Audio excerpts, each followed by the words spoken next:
Hi everybody and welcome to episode 73 of the Talk is Cheap show. Hope you're all well, healthy, safe and COVID free. Got another tremendous show lined up for you today, man. I'm looking forward to this one. It's going to be lit. Lot been going on in the world, a real roller coaster of a few days. So there's a lot to get on. So I'm not going to have too much in the way of introductions. But however, I would like to introduce our guests in the house today. First up, our resident football expert, former professional footballer, and now established YouTuber and football influencer of some renown. Ladies and gentlemen, please give a big digital round of applause for Curtis Shaw of Curtis Shaw TV in the house. What are you saying, bro? I still can't believe Laurie said lit at the start of the show. I'm still trying to get over that, to be fair, but yeah. No, pleasure to be here, man. And listen, nice one, man. Nice that one. man up there, man. This is the big guest of the week, man. Yeah. You know what? Without any further ado, man, it is also my pleasure to introduce my second guest, a man who has graced this show on previous occasions, a man who has proven himself to be articulate, informative, honest, and forthright. Ladies and gentlemen, please give a big digital round of applause for esteemed journalist and broadcaster of national established media outlets such as Channel 4 and TalkSport, Mr. Jordan Jarrett Bryan in the house. What are you saying, bro? Listen, Laurie, you need a job like in boxing or wrestling or something. I'm telling you, them intros are legendary, bro. I'm telling you. I feel like I want to fight Curtis now, not chat with him. You know what I mean? You got me gassed up. Yo. What are you saying? I'm trying to step up my intro game, man, because I'm not at the level of football expertise as people like you and Curtis, man. But Listen, that intro was strong to me, mate. It's strong to me. I'll take it. But yeah, guys, as I was saying, man, there's only one story in town this week, man. You know what I mean? It's been a massive week for football. And this next subject we're going to talk about has been something that's captured, I was going to say the imagination, but listen, it's captured the attention of pretty much the whole world. Even my girlfriend who don't even like football has been quizzing me about this, you know what I mean? So, yeah, man. Yeah. Well, these last couple of days, man, extraordinary, a real roller coaster, seismic stuff.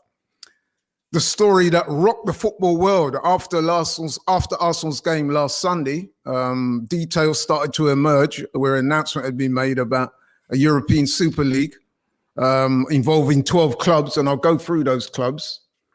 Who we got here? AC Milan, Atletico Madrid, Barcelona, Inter Milan, Juventus, that is, of course, Real Madrid, and of course, 6 English teams, Arsenal, Chelsea, Liverpool, Man City, Man United, and Tottenham. And that was followed by an almost universal condemnation and outrage and backlash.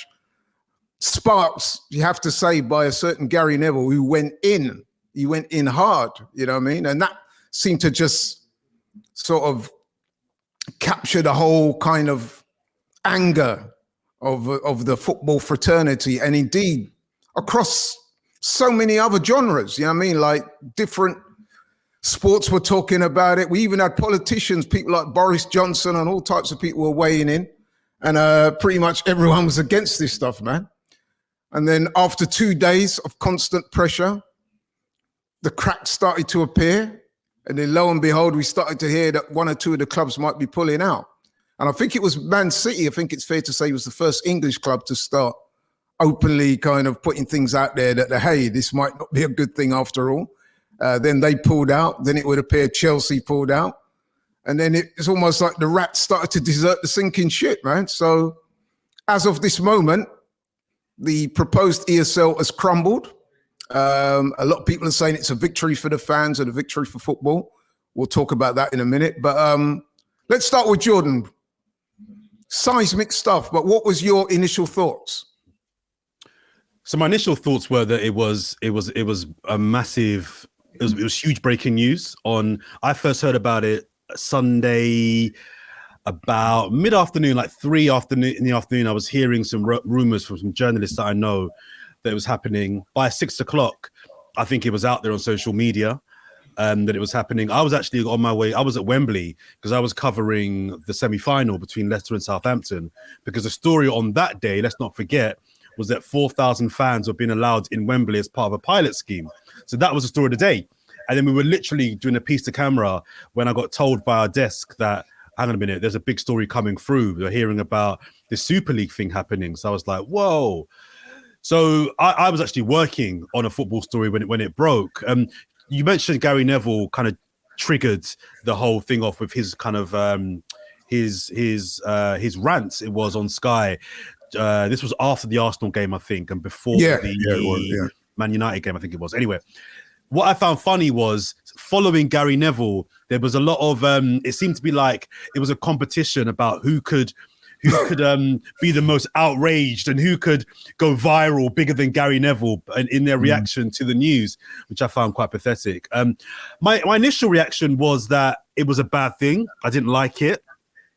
I was pretty much unified with everybody else in condemning this idea and this proposal.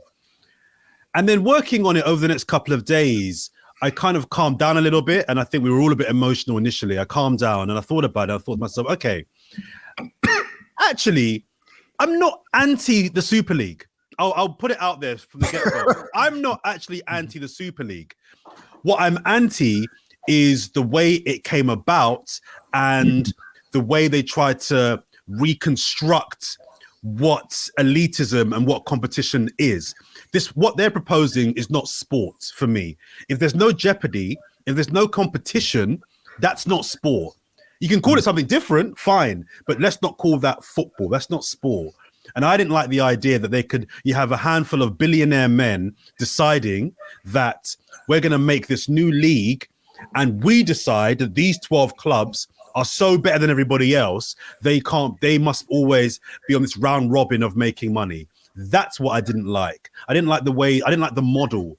The idea of a Super League per se, actually, I'm quite cool with, as Arsenal fans, the three of us are. It's a bit embarrassing because when you have a Super League, I'm sorry, but Arsenal have no right being in any kind of Super League. So we've got a bit of a bring-in on that, but I'm sure we'll get to that in a bit. But did you know we qualified for it? Allow me. It was embarrassing. You know? But just before I defer to Curtis, my initial thoughts were, I don't like it. The more I thought about it, I kind of thought the idea of a Super League, actually, I'm cool with. What I wasn't cool with was the fact that you had a handful of rich men deciding that we can decide. It's basically a cartel.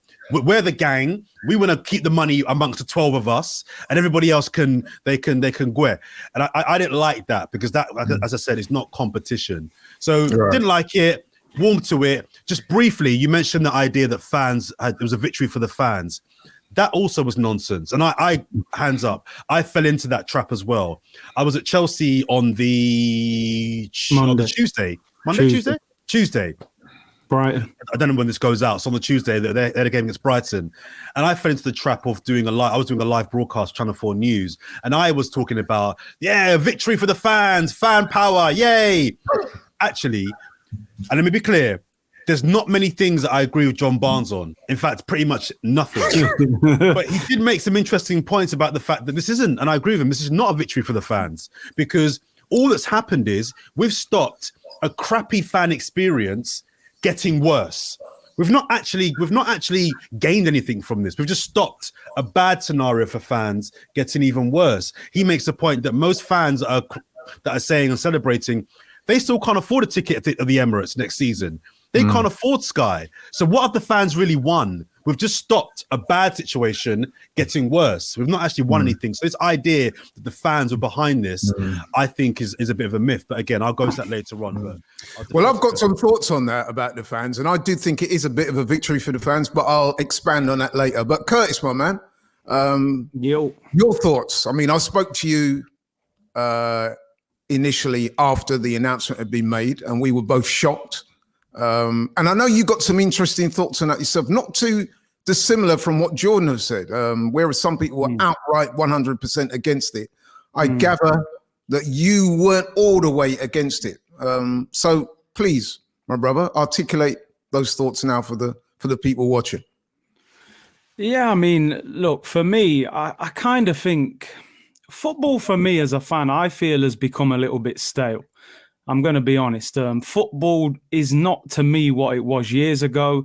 I don't think we see enough elite competition. I don't come away from enough games in the Premier League and Champions League and think, wow, like what a footballing spectacle that was. I do think the levels have dropped.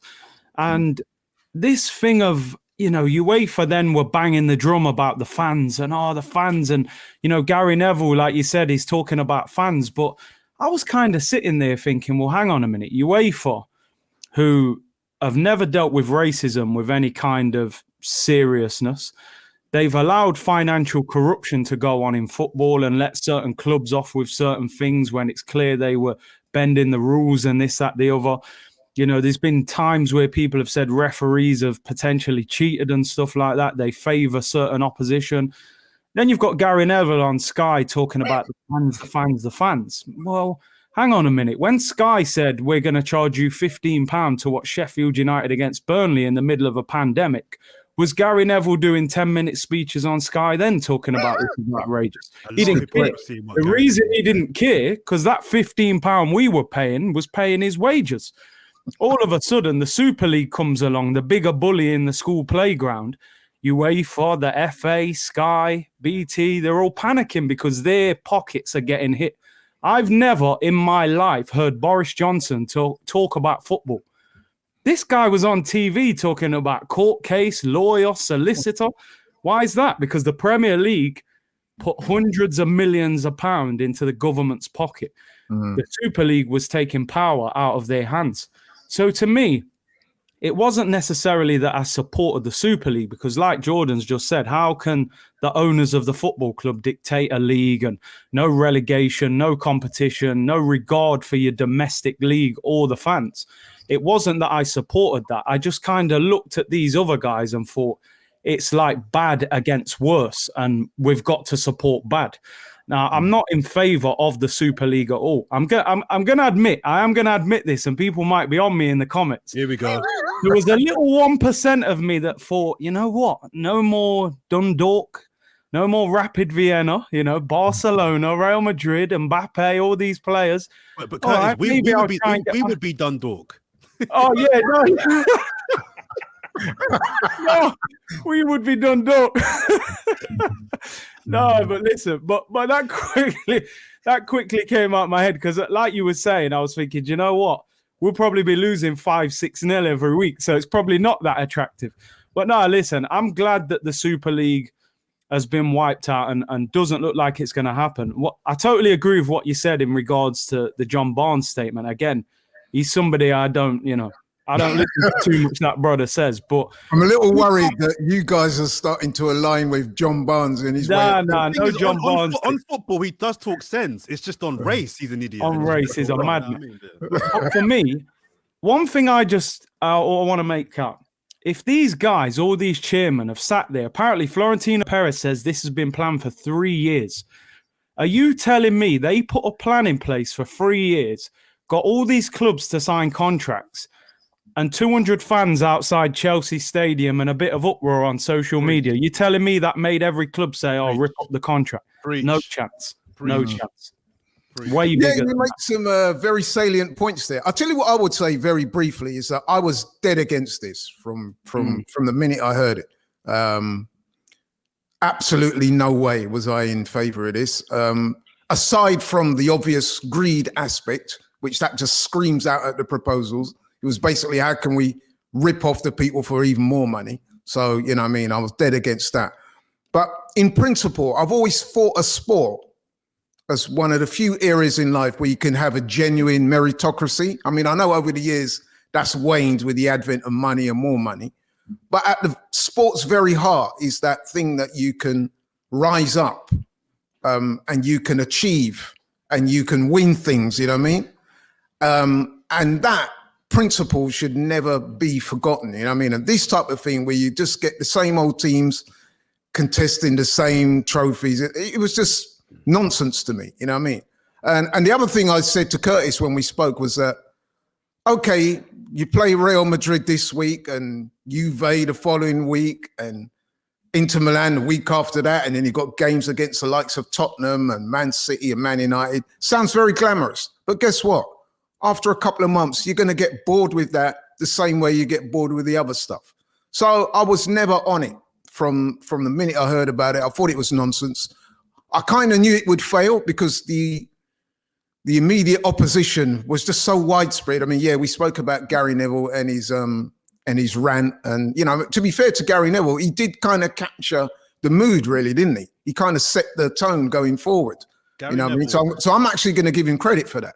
You know what I mean? Gary Neville said many things which made sense and many things that I actually agree with. But as Curtis has said, I think actually we're all hypocrites to some degree in this. And Gary Neville is also a hypocrite because as Curtis says, there's a self-interest from Sky. Now I don't there's a lot of bashing of Sky this week that I've heard. Oh, you know, they're hypocrite. Sky are a business. So if Sky know that there is a chance that they could lose a client, the Premier League, and what it's worth, they're gonna be an uproar. I get it, it's business. Why wouldn't they be upset about that? Why wouldn't they? I get it. But my problem with that was just don't try and frame it as we're talking on behalf of the fans, because what the irony of that rant from Gary Neville is that Gary Neville's talking about money and pricing out of the fans behind a paywall.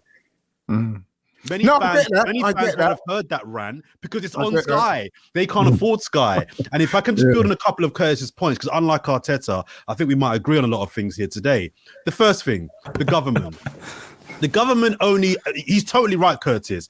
I can't remember the last time I heard the government talk in the Commons about football with so much, we're going to throw everything at this. They were talking the hardest talk. Oliver Dowden, there's no way those clubs are going. So I'm thinking, raw. My first thing was, it's all well and good talking hard talk, but how do you stop Arsenal or Liverpool leaving the Premier League? Second thing with that is, they're only doing that because they know this is a football mad country. It plays well for votes. If the government come out tough and say, we're going to protect football in this country, they know that's going to resonate with the voters. The other thing, the idea, I've forgotten who said it, but the idea that fixing a bad problem with another bad problem is weird in itself. So you're basically someone quoted it really well. You're trying to fix capitalism with capitalism.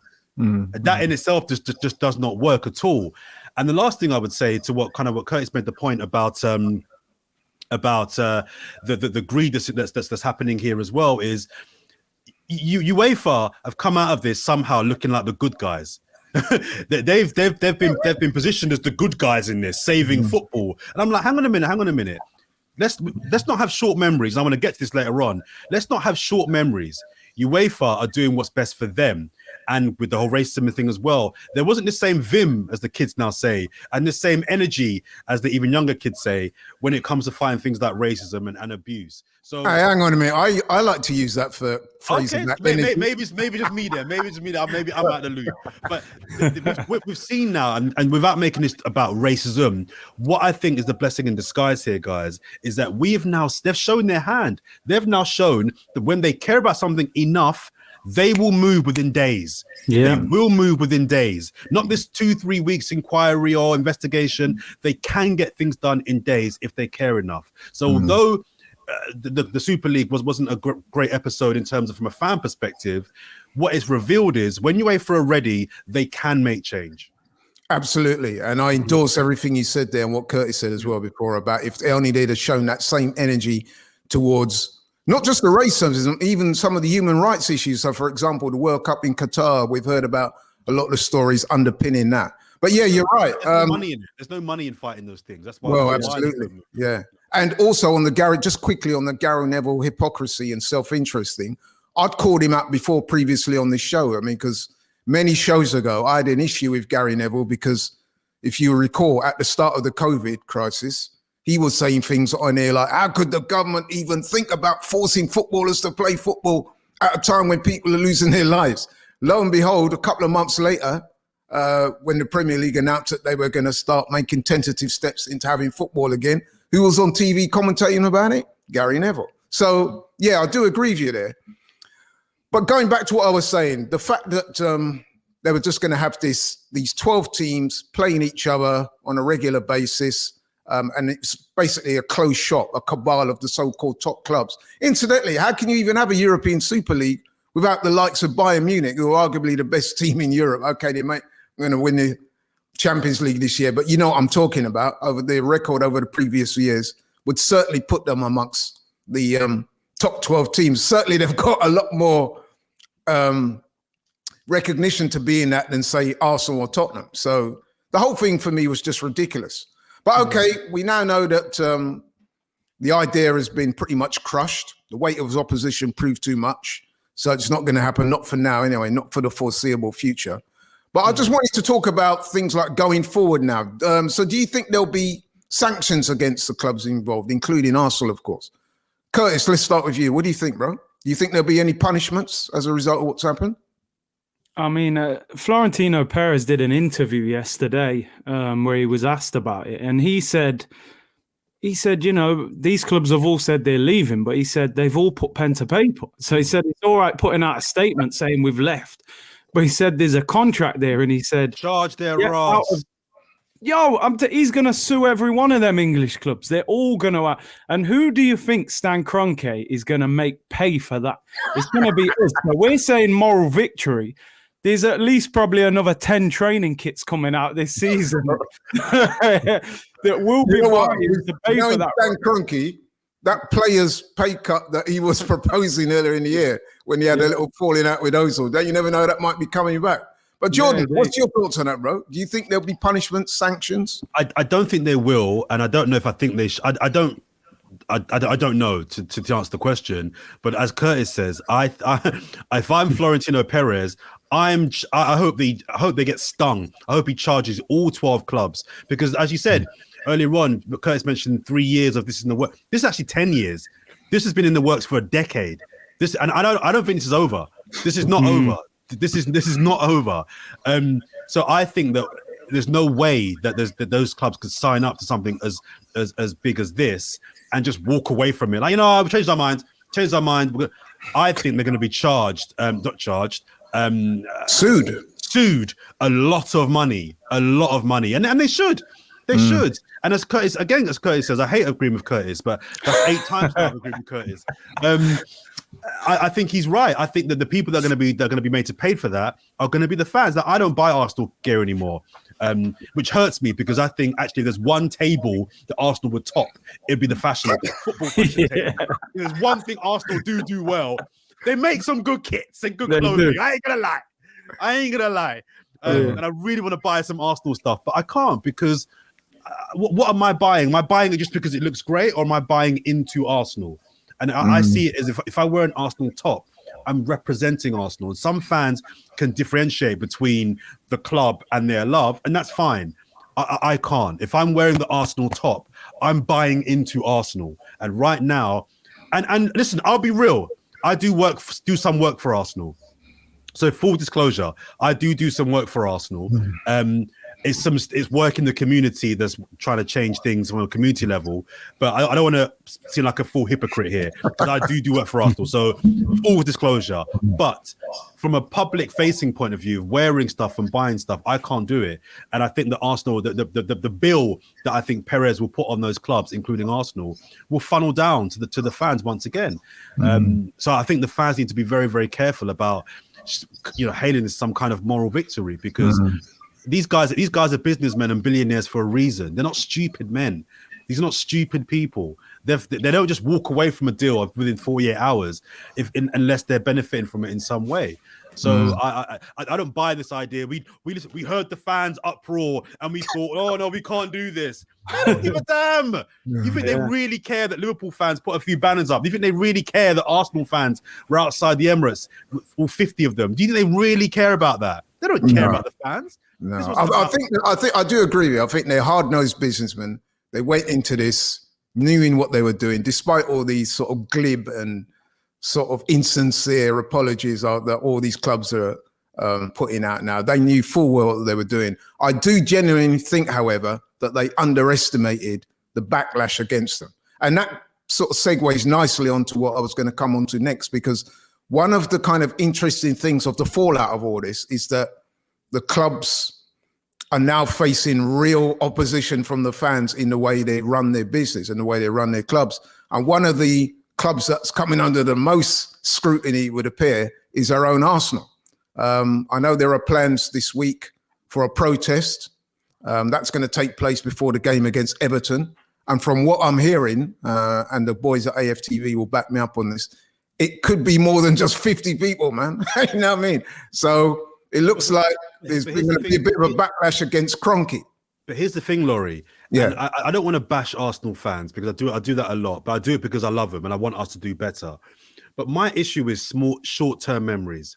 Arsenal fans, I think football fans generally, but Arsenal fans, this is AFTV, we have such short memories. My fear is that we might win the Europa League, and then all of a sudden we're so excited about beating United in the final and going to the Champions League and winning 2 cups in 2 years that this becomes a bit of a secondary issue. My fear is that Arsenal go and sign an £80 million winger in the summer this year, and we get all excited about it and we go crazy about it and we go, yeah, this year we might come top 4. We might come top 4. And again, I've been that person, so I'm including myself in this nonsense too.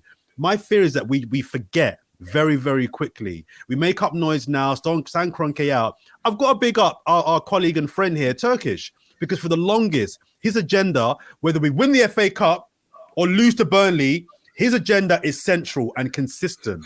Until we change the board and the ownership of this club, we are never, ever going to get long-term sustainability. We'll be peppered with the occasional small win, an FA Cup here, signing Aubameyang there, these small things that get us excited. But I don't care about signing Aubameyang or winning the FA Cup. We're supposed to be a big club. And I've said on your show before, I don't think we're a big club anymore, but that's for a different discussion. Mm-hmm. A big club is consistently competitive, not winning big trophies, but at the bare minimum, competitive. We've gone from winning trophies, Premier Leagues, to Champions League finals, to winning Premier Leagues, to being top 4 certs, to now top 6 side that may break top 4, to a top 8 side, to now being comfortably mid-table. And it's not even any uproar anymore. That is not a big club. And my concern is that all this hullabaloo about Stan Kroenke out, how long will it last for? How much do we really want to get this guy out? And for me, the only way to get this guy out is to be extreme. And it's not going to happen. When fans are allowed back in the ground, don't go.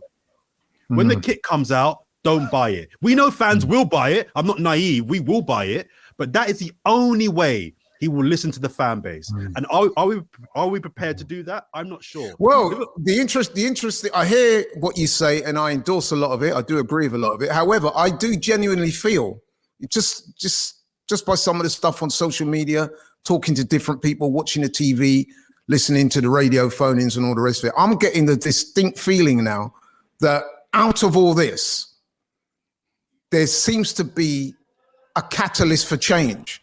And that is that the fans are genuinely going to go after the likes of Kroenke and saying, listen, man, we want to see some changes or you're going to have to vacate your position. Curtis, what's your views on that, bro? Do you think that with all that's happened, one of the positive things to come out of this doomed ESL thing is that the fans now are going to turn on the owners, the likes of Kroenke, and demand some accountability, demand that they treat the fans properly, consult with them. And that's at the very least, and maybe at the most, to provoke change, to get these guys out. What do you think, bro? Do you think that can happen? I mean, I think Jordan makes a great point. Like, obviously, we know this protest is coming this week, but I don't think that protest alone will do anything to Stan Kroenke. He may not even hear about it. You know, this guy has so little interest in the football club, and to get an owner out of a football club, I think things have to get seriously extreme. I think you've almost got to damage the brand of Arsenal to make this guy think, you know what, this club's losing money. It's not worth my time anymore. Like you said, when the season starts, the issue is we haven't been able to watch Arsenal for the past year. So fans are desperate to go and watch Arsenal. Are fans going to have that nerve? Opening day of next season, you know, we've got a few new signings, blah, blah, blah. Are you going to be able to say, I'm going to leave my seat empty? And you need thousands of seats to be empty. You know, you need half that stadium to be empty. You need sales to be down on merch. You need, you know, protests outside the ground. You need to almost damage the brand to make this guy walk. Special guests in the house. Gang business. Hey, come on. Man like Ludacris fan. Yeah, you have to see it. Yeah. That's a ludicrous. Wait, to be fair, earlier on, Jordan, you said we'd be Dundalk in the Super League. I think they might have been You're right. Because I still don't know how they got invited, but that's a whole other discussion anyway. But no, what I'm saying, listen. Thanks to Eddie and Ketia, we got invited. Yeah, because yeah. That last-minute goal against Fulham, That basically ensured our entry into the doomed Europa Super League. But anyway, carry on, bro. Yeah. No, but I saw a thing yesterday that Arsenal are worth 2.1 billion. Even if you got Stan Kroenke into a position where he put his hands up and said, all right, take it. Who's going to lay that kind of money down in a pandemic? The club's worth 2.1. He's going to want profit on that. If your car's worth 10 grand, you sell it for 14 grand. You want profit. So he might want 2.5 billion to buy Arsenal, plus the guy who buys it. You need him to have money to invest to improve the squad and all those kind of things. So I think we're a long, long way away from being at a point where Stan Kroenke sells the football club. This guy, he doesn't come to England most of the time. He doesn't communicate. He probably doesn't even hear half of this noise. So on that, it's going to take a lot more than one protest to force him to sell. On that, there was an interesting anecdote that one of the presenters at Sky was relating. I'm sure you all saw it, where he was on there talking about there was a certain club owner who attended a game of one of those clubs, one of the British clubs. And he actually turned around to someone next to him and said, which team am I? Which team is ours? What kit we playing in? And I'll tell you what, as soon as I heard that, one name cropped up in my mind straight away, and that was Kroenke. Yeah. But listen, we've heard your thoughts on, how it broke down and why you think it broke down. And you're saying it seems to be clear that you guys are saying that, it's not just a case of fans demonstrating outside grounds and stuff like that. It's not going to go too far with hard-nosed businessmen like Kroenke. So what would you like to see happen? What do you think? I mean, I know you've talked about, not buying the merchandise and not going to the grounds. How realistic that is, probably not that realistic. But given what's happened in the last week and where we are now, what would you like to see happen from here on? What's the ideal situation for you guys going forward? I'll start with you, Jordan, in the house. What are you saying, bro? I mean, practically, I can't suggest anything other than boycotts, and I think Curtis again makes a good point about what I'm noticing about big corporations and big brands and big companies beyond sport is the thing actually that damages them and makes them change more than loss of money. Loss of money actually doesn't necessarily hurt the biggest brands. It's reputational damage that actually hurts them more than financial damage. Any association with someone that is a sex offender or a racist or anything along those lines tends to actually damage brands more than, oh, we lost a few million this month. So I think it's a really good point Curtis makes about whether actually losing a few million isn't enough. They have to actually, Arsenal as a brand has to be seen as something toxic or broken or bad before the owners think I can't align myself with these people anymore. Practically, that's what I was just boycotting. But I also think there's a time, and I've been doing this for the last couple of years, if I'm being honest, for Arsenal fans to like reimagine now, what do they want from their team? Who are there? Who are Arsenal? What are our club? Without getting too deep into it, I don't think the fans should let these. I was at Arsenal on Monday during the protests, and I say protests in inverted commas because there was literally 40 people there. It's like we can't even do that right. But one of the fans that was there made a really interesting point to me. He said to me, because at that point it was happening, he said to me, even if Arsenal do a U-turn and change their mind, it doesn't matter. The genie's out the bottle now. They have shown us their hand. They have shown us what they're really about. And as Arsenal fans, if they do a U-turn, and they have done a U-turn now, we can't just be like, okay, they made a mistake, they've apologized, let's try and move forward. I think under this ownership, they've shown their hand about what they're really. I think we all knew these guys are about peace. They're about money. We all knew that. That's so well and good. But at least before, there was an element of trying to disguise it a little bit and pretend like we care about football and fans. This was an example of, We're not even trying to pretend anymore. We're not even trying to pretend like we care. Well, sorry to interrupt you there, but you know what? Me personally, I think they had already exposed themselves during the COVID. What was the first thing that Arsenal did? They laid off a load of staff. Yeah. They laid off a load of staff. Yeah. They scrapped a lot of their scouting operation that they did. The next thing they were doing, they were asking players to take pay cuts. I mean, at the time, few people were pouring scorn on Mesut Ozil. Myself and Curtis was one of the few people out there who were saying, listen, bro, you know what? I haven't got a problem with Ozil not wanting to take a pay cut. He should be forced into it. So I think, to me, COVID, as bad as it was, and it is, it's exposing a lot of people. And I think Arsenal were exposed then. That goes to my point about what, as Arsenal fans, we want. As Arsenal fans, is it a case of, like Chelsea? I've got Chelsea fans. All Chelsea fans care about is winning. They don't care if the football's awful. They don't care who they sack. Their model is just win. As long as you're winning, we're cool. Is that what we're about? And if it is, that's okay. If it's just about winning things, is it about we might not win, but we play a good football on the pitch that when we turn up on a Saturday at 3:00, we enjoy watching our team play. We might win, we might lose, we might draw. But that was 2 hours of investment that I'm happy to say I was entertained. Or is it more than that? Is it Arsenal? We might win, we might lose, we might play bad, we might play well, but actually they're invested in the people, the local community, the supporters. As a football club, they're not that great anymore. But what we can say with pride is my football club didn't lay off people during the COVID crisis. They didn't. What do we want as Arsenal fans from our club? And what the club have shown us is that we don't really care about you. The lack of fans in ground shows us we don't really need you in the stadiums anymore. So I think that is what I want Arsenal fans to be looking at now. What do we want from our club as Arsenal fans?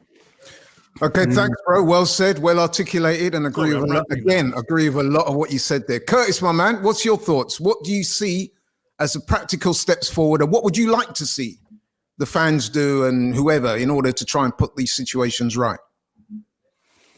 I mean, it's difficult because, like you said, I mean, I think back to the time when Arsene Wenger left, and people were calling out Wenger for a long time, but I believe that leaving seats empty along with the protest is what pushed Wenger out of the door, in my opinion, because the brand was being damaged.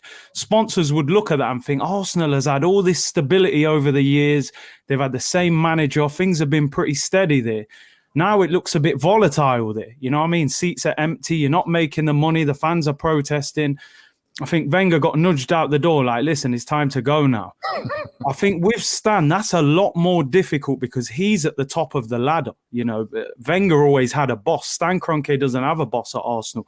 So it's going to take a long-term, project from the fans to keep applying pressure. And I think you make a great point, Jordan, is I look at Arsenal now, and I've said this time and time again, everything that made me want to support Arsenal when I was a kid, a lot of that I don't see anymore. I don't think there is a great connection between the football club and the fans. And we talk about the Arsenal and the classy club and, we're releasing 10, 15 training kits and ticket prices are the highest in Europe. They're laying off staff. When was the last time Arsenal did something significant where you thought, you know what, that's real, that's Arsenal, that's proper, that's why I support the club?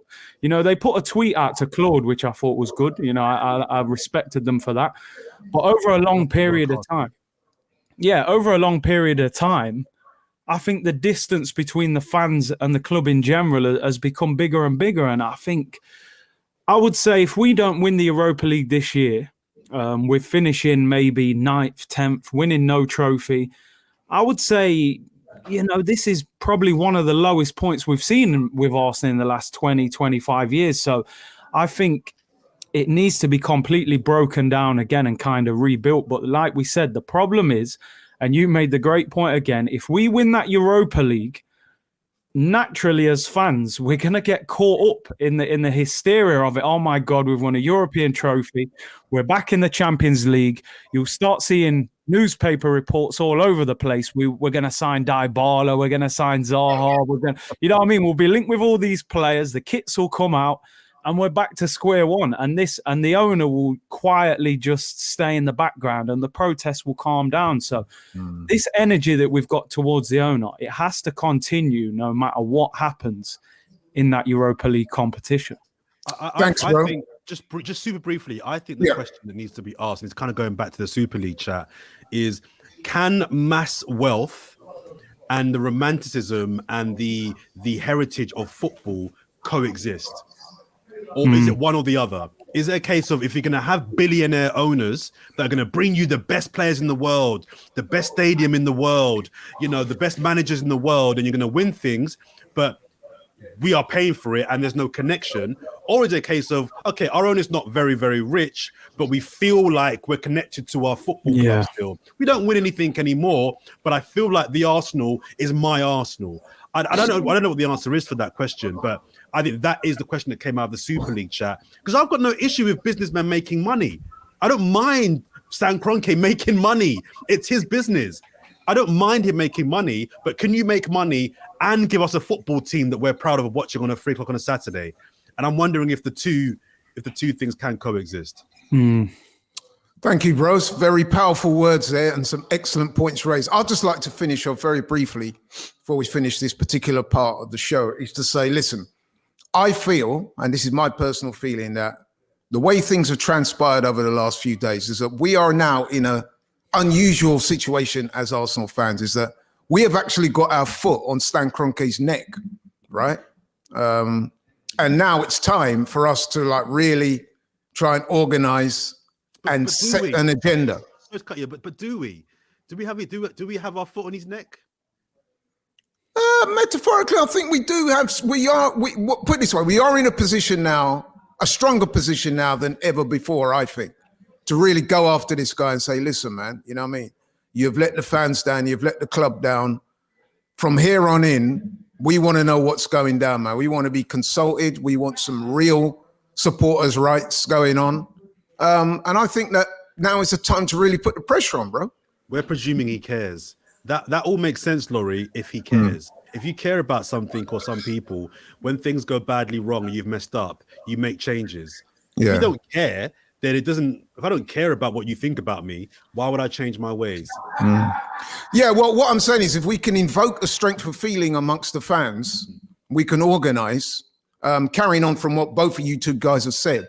This is our opportunity to really go after it and to show him exactly how we feel about his tenureship and how the club's been run.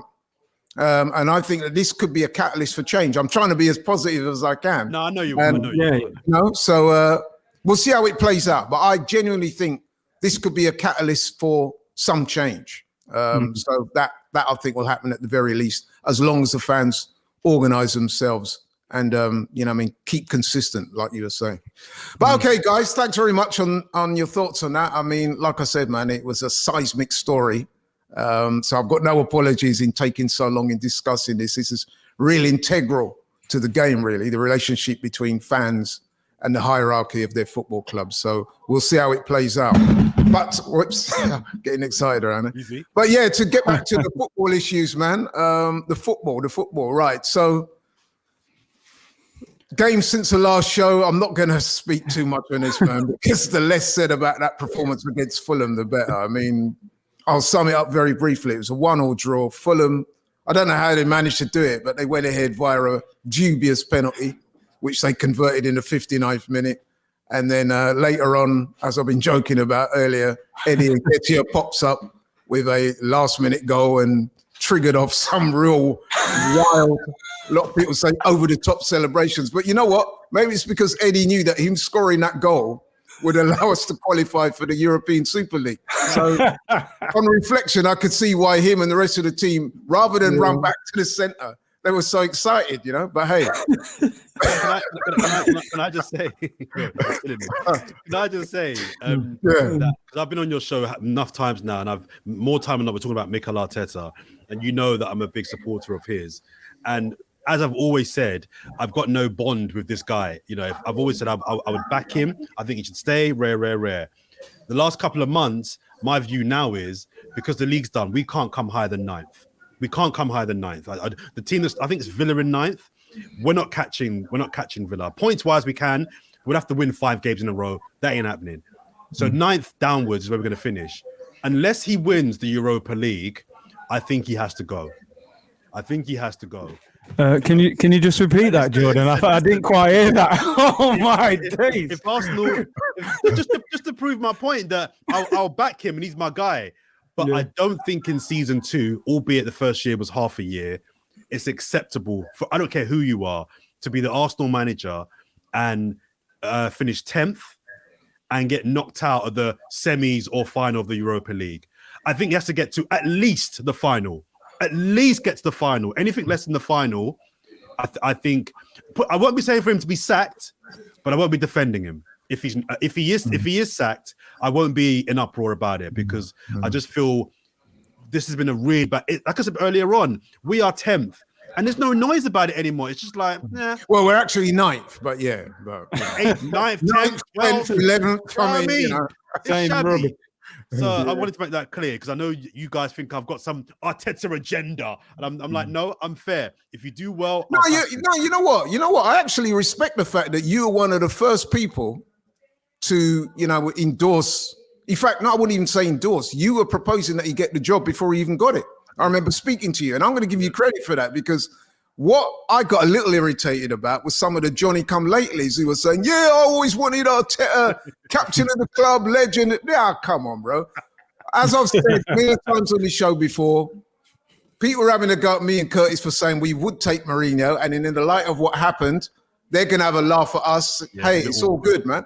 But what I would point out is that we had a show many months ago, and we discussed the long list of, I think there's about 6 or 7 names that were being bandied about as possible Arsenal managers at that time. Mourinho was one of them, and obviously Arteta was one of them. So it's about 6 or 7 names. Do you know who finished bottom of that poll that we did on the show? Mikel Arteta. So all these people coming out now and saying, I always wanted him in, and Arteta's Arsenal man through and through. Come on, bro. You know what I mean? He's my guy, and I think there's a really good manager in there. But putting that to one side, I don't care who you are. You cannot be the Arsenal manager and finish mid-table and not win a trophy. I agree. And I would also add on that, briefly, is something I've been consistent about. And I've said all along that I feel that Mikel Arteta is underachieving because I think that we have some good, in fact, we've got some very good players at this club, and we should not be in 9th place right now. But anyway, moving on. There is a game at the weekend. It's quite a big game, really. Arsenal versus Everton. The protests are going to go ahead before the game, but we do have a game. As I said before, we're in 9th place, 46 points, played 32 games, won 13, lost 12, drawn 7. And Everton are actually 1 place above us. They've got 49 points, 3 points ahead of us, although they have played 1 game less. So it's going to be a competitive game. I think it's a game we need to win because obviously now that the Europa Super League is out the way, we're going to try and contest those top 6 places. So there is a chance that we could get in there. So let me start with Curtis on this one. What do you think of this game coming up, the significance, and how do you think it'll play out?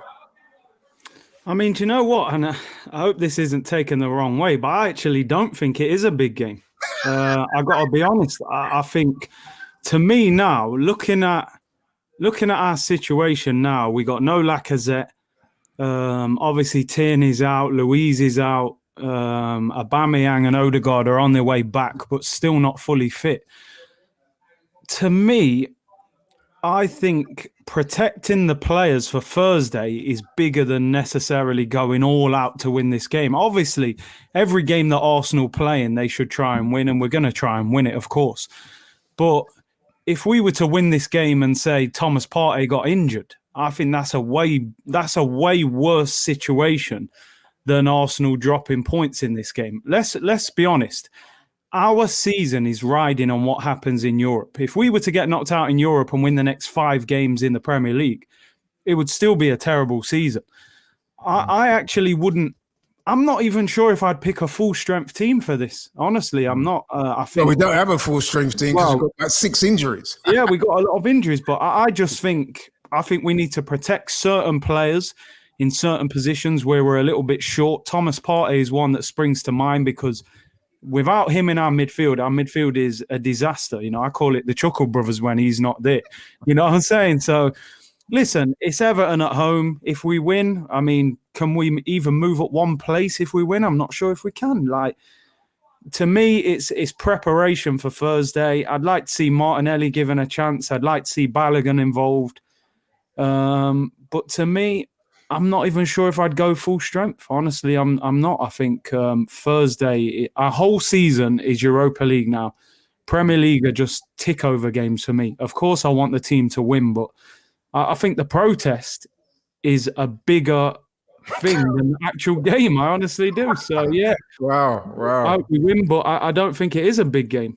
Wow. So I'm gonna for the first time disagree with Curtis today. I actually think, and whilst I understand what Curtis is saying, I think that, so to back up what I said earlier on, I don't think Arsenal will finish higher than 9th. So in that sense, the league is done. The league is finished.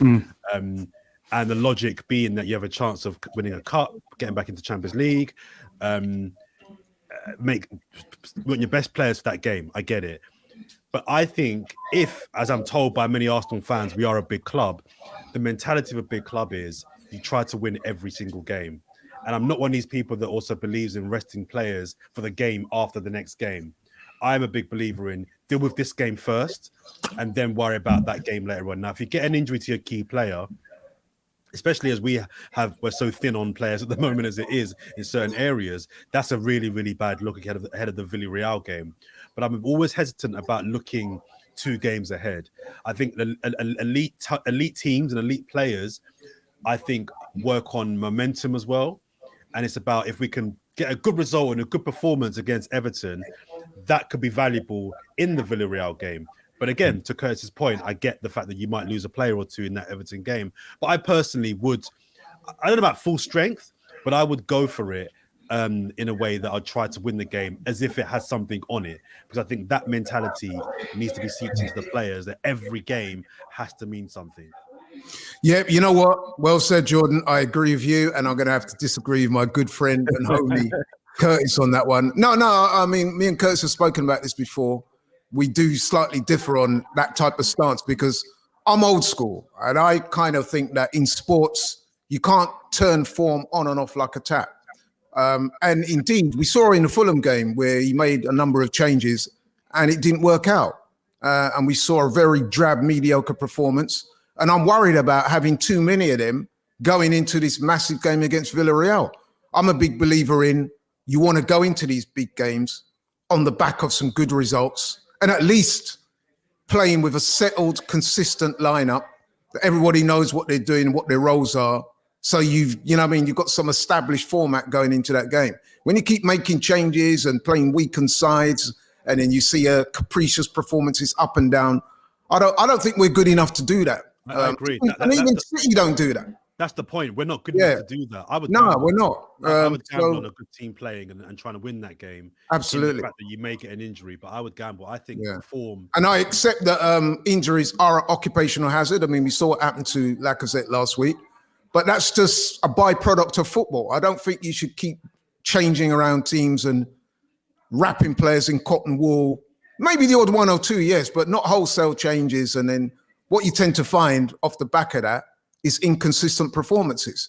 And then all of a sudden you're expecting the players to raise their game significant levels in a game like Villarreal. I don't think that happens. So yeah, I would like to see a strong team. I'd like to see us take the game seriously. Would you play Thomas Partey? This is to both of you, because I would play a strong team, but there's just 1 or 2 players I would you both play Partey in that Everton game?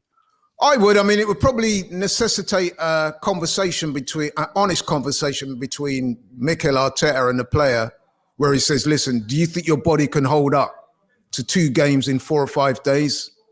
You know what I mean? He could start him, and then if he's feeling a bit tired, a bit, weary, whatever, a bit worried about pulling a muscle or whatever, then you could take him off. But to start a league game, and let's face it, man, I think there's still something riding on this game. To start a league game of this magnitude. What's riding? Well, I mean, there's a chance to get in the top 6. Oh, behave. It's Top not 6 your is boy, gone, top bro. 6. Top Where do we top 10? Top 6. Listen, there's still 6 games left. Yeah, but Laurie, if that's to happen, 18 points to play for. We have to win 5 of our 6 games probably, and we have to wait for 4 teams to collapse. No, 9th is our limit. We can't finish higher than 9th. You see, that in itself is sad, isn't it? Because we finished 8th last year, and now we're saying 9th is our limit. Now, that is a very bad reflection on Arsenal, and that goes to the heart of what people like Gary Neville was saying last Sunday when they were talking about how outrageous these proposals were, that here we are admitting, well, you are anyway, Jordan, that we're not going to finish any higher than 9th in our domestic league, but yet still we feel we can eat at that top table of European clubs. Now, to me, that's absolutely scandalous, isn't it? But anyway, I'm going to have to, I'm conscious of time, and I'm hearing what you're saying about the game, and I'm going to start with Curtis. I'm going to press you for a prediction, even though you seem to be slightly ambivalent about the game. I can see that apathy about this game is screaming through, man. But listen, I know you well, and I know you're a big Arsenal fan. I know that when that game starts, you will want us to win, despite what you've said here. So give me a prediction on that game. No, listen, let me make it clear. I want Arsenal to win every game, of course. I just think when you look at Arsenal's squad and we got 5 key players out, a game that to me isn't really going to affect much. I think it's a little bit risky to go full strength. But hey, it is what it is. I think it'll be a tough game. Everton are a decent team. I know their form hasn't been great. Will Arteta go full strength? That's the question. Do you know what? I think he will pick a strong team because we had a bad result against Fulham. So I'll go for a 2-1 win, assuming he does go full strength. If he makes a lot of changes, then maybe it'll be a more difficult game, maybe 1-1. But I'll go 2-1 Arsenal. Okay, and same to you, Jordan. What's your prediction on this game for this weekend? I think 1-1. I think 1-1. I think I was saying to Robbie the other day when I watch you guys on this platform make predictions for Arsenal games, I can't understand how anybody can put forward an argument as to why we're going to win the game. All it is hope. We're Arsenal fans and we hope and we believe, and hope is important. I know that I'm quite cold inside and very, very, methodical and logical in my thinking. Sometimes you just got to believe and hope and have a feeling. That's important as a football fan. But that's all we've got, because I don't see how anybody can trust this Arsenal team. How do you trust this team? You can't. Ahead of the Fulham game, everyone would have predicted an Arsenal win off the back of, what was the game before? We beat Slavia Prague. That was our best performance of the season. Everybody predicted a Fulham win, I bet, beating Fulham, right? And then you almost lose to Fulham. So the lack of trust I have for this team just makes it hard for me to put forward a credible argument as to why we're going to win this game. Everton are a good team. So I'm going to be safe and just go 1-1. Yeah, you know what? I'm kind of thinking a draw myself, for the reasons being, as we've discussed, we got this massive game a few days after this game at the weekend. We got a number of injuries, and I think that Mikel Arteta is will play it safe, although I don't totally agree with that type of philosophy. And I think we will see yet more changes. I think Everton are probably a bit more in need of the points than we are, because they're probably they haven't got any European commitments that way. And they're going to feel, because they're 3 points ahead of us, they're going to feel that they can make a genuine run for the top 6 if they win their last remaining games. So I think that probably tips the balance in favour of Everton, to be honest, even though we're at home. But because we're at home and we normally don't lose at home, then I'm going to say a 1-1 or maybe even a Desmond, a 2-2. So, yeah, that's how I feel. But we'll see what happens, man. Like I said, I'm sure once the game starts, we'll be willing the team on and wanting them to win badly like we always do. But listen, guys, you know what? We're coming to the end of the show now, man. I've really enjoyed it. I knew I was going to enjoy the show. I hope the viewers out there have enjoyed it too, because like I always say, man, the one thing about this show, we encourage people to be honest and forthright. And you guys have come on here and done exactly that. A lot of people watching the show probably thought that you guys were going to run with the same narrative that a lot of people else have done, which is just to condemn the Europa Super League proposals and just go after everything and say, "Oh, what a load of crap!" This, but you've been honest and you've made some very good points, and I appreciate that, man. So, well done to you guys for that. My boy Jordan, tell the people where they can find you on social media, bro. Yeah, man, check me out. I'm on Twitter _Jordan J Bryan. Check out my platform, Blackademic. See it there? Yeah, man, I'm liking that, bro. You got to hook me up with one of them hoodies, I'll send you some. Yeah, man. I'll send both. Yeah, man, I want one as well. I like that swag. Yeah, man, I'll send you a hoodie. Don't worry about that. And yeah, Instagram is my full name, Jordan Jarrett Bryan. Hit me up, man. Talk to me. Yeah, man, for real. Love it. My boy, Curtis, the icon in the house. What are you saying, bro? Tell the people where they can find you. Curtis Shaw TV, man, daily uploads. You know where I'm at, people. I still need Jordan on there, to be fair, actually. Yeah, man. I'm here. Yeah. I feel that whenever you two lock horns, man, I always get that little, like, you know what I mean, surge of excitement. I'm thinking, oh, these two are going to produce. The thing is, he's actually agreed with me a lot today. I can't believe it. The only thing we lock horns on is Arteta. Everything else, I'm pretty cool with Curtis on. It's only Arteta. Yeah. Great minds, man. Great minds. But like I said, bro, thanks again. I've really enjoyed it. Anytime. Hope the people out there have enjoyed this too, man. And listen, send us your thoughts on what we discussed today. What did you think of the now doomed ESL? Did you think it was an absolute load of nonsense, or was there some validity in what they were proposing? Where do you think the fans should do now with regards to people like Kroenke and the board and so forth? What would you like to see happen? What do you think we should do? Let us know, man. Send us your messages. Give us your thoughts, your opinions. Like, share, subscribe. Keep yourselves well, healthy, safe, and COVID-free. And hopefully we see you next week. We're out.